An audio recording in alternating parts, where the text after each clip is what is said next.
Ninakusalimu kupitia jina la Yesu. Nataka nikwambie neno moja mpendwa. Shetani haogopi kufunga kwako.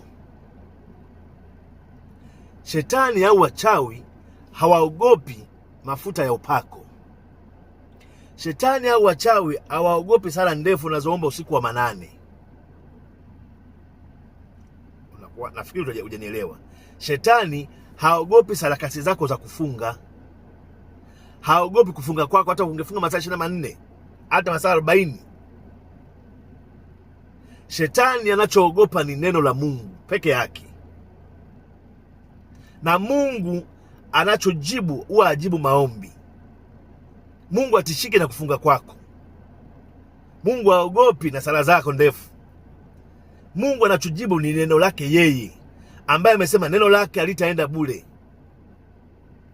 ambaye amesema uliangalia neno lake ili alitimize. Bingwa wa kufunga alikuwa ni Yesu. Siku 40 mchana na usiku hali kitu. Wewe unaweza? Lakini pamoja na kufunga kwake siku 40 hali kitu, bado shetani alienda kumjaribu. Sasa shetani asikujaribu wewe ni nani ambaye unafunga siku 7 siku 3? Yesu alifunga siku 40 hali kitu mchana na usiku, na anamaliza siku 40 shetani anaenda kumjaribu. Sasa wewe ni nani usijaribiwe? Lakini kilichomfanya Bwana Yesu pale kumshinda shetani, kumshinda ibilisi, haikuwa ni mfungo.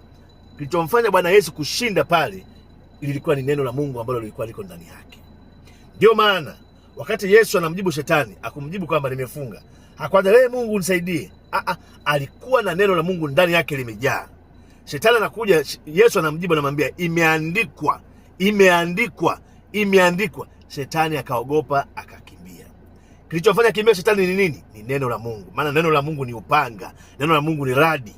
Neno la Mungu likikaa ndani yako, kilitamka, lazima itokee. Lazima itokee jambo. Kwa sababu Mungu mwenyewe amesema ninaliangalia neno langu nilitimize. Yangekuwa ni maombi, Mungu angesema ninaangalia maombi yako.